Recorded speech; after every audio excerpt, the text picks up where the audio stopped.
ঠান্ডা একদম কনকনে শীত কিন্তু এখন নেই, তবুও হালকা হালকা ঠান্ডা আছে, চারিদিকে কুয়াশা পড়ছে। আমরা রয়েছি মূর্তিতে। এখন একদম সকাল সকাল উঠে ব্রেকফাস্ট কমপ্লিট করে আমরা আজকে বেরিয়ে যাচ্ছি 7 পয়েন্ট দেখতে।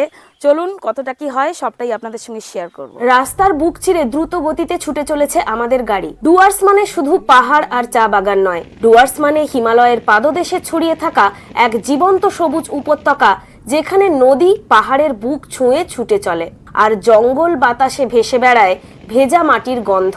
এখানে সকালে কুয়াশা পাহাড় ঢেকে দেয় আর দুপুরের রোদে ঝলমল করে ওঠে চা পাতার ঢেউ।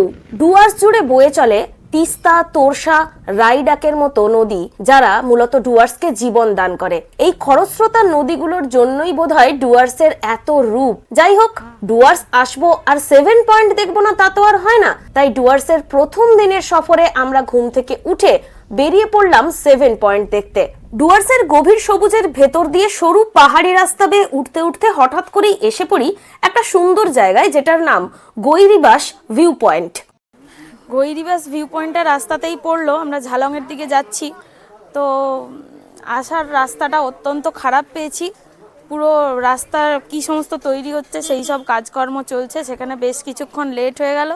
আর এখানে ভিউ পয়েন্টে এসে দেখছি নিচের ভিউ কিছুই বোঝা যাচ্ছে না, পুরোটাই একদম কুয়াশায় ঢাকা। তবে যদি ওয়েদার ক্লিয়ার থাকতো তাহলে এখান থেকে ওই নিচের গ্রামটা আর নদীটা খুব ভালোভাবে দেখা যেত।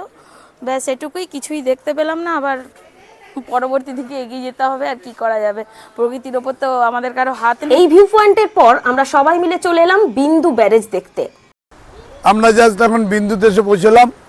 এটা হচ্ছে বিন্দু ব্যারেজ, জলঢাকা ব্রিজ, এর সামনে জলঢাকা নদী। আর এখানে খুব ভেতরে প্রহিবিটেড এরিয়া, আমরা যেতে পারছি না। অনেক চেষ্টা করেছিলাম যদি ভেতরে ঢুকে একটা দেখা যায়।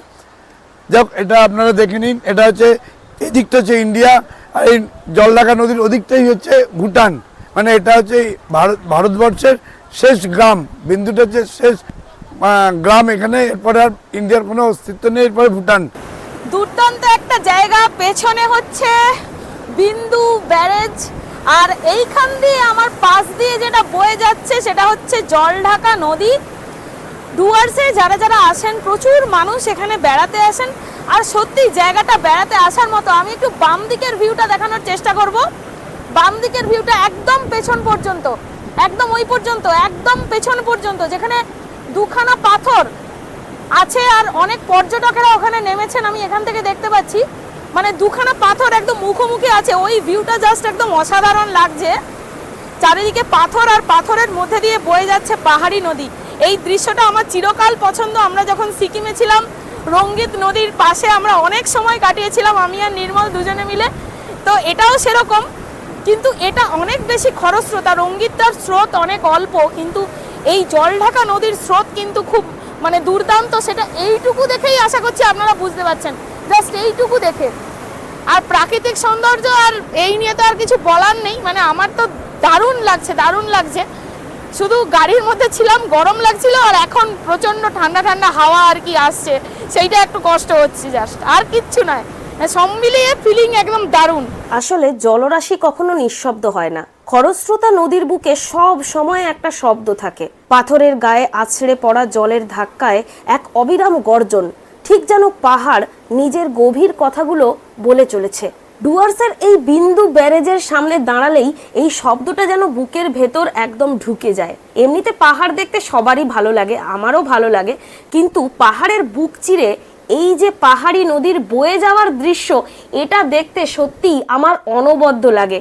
নদী কিন্তু এখানে এসেই থেমে থাকে না। সে ফেনা তুলে, ঘূর্ণি বানিয়ে ব্যারেজের বুক ছুঁয়ে ছুটে চলে নিজের অদম্য গতিতে। নীলচে সবুজ জলের সেই ছুটে চলা চোখের সামনে একটা জীবন্ত ছবি এঁকে দেয়। এটাই তো প্রাণ, আর এই প্রাণটাই যেন ডুয়ার্সকে সত্যিই জীবন দান করে। একদিকে দাঁড়িয়ে আছে সবুজ পাহাড়, তার গায়ে ভেসে বেড়ানো সাদা মেঘ, আর নিচে এই নদীর গর্জন। সব মিলিয়ে মনে হয় প্রকৃতি যেন এখানে নিজের শ্রেষ্ঠ ক্যানভাস খুলে বসেছে। ব্যারেজের ধারে দাঁড়িয়ে থাকলে শহরের হর্ন, মোবাইলের শব্দ, ব্যস্ত জীবনের চাপ, এই সব যেন নদীর স্রোতে ভেসে যায়।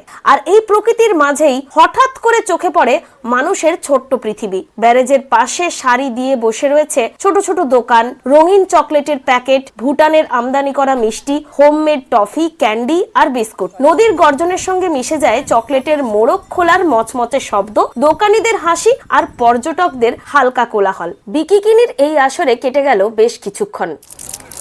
ये कितने रुपए का है? 5 रुपये। 5 रुपए। 2 रुपए वाला कौन सा है? ये सब है जी।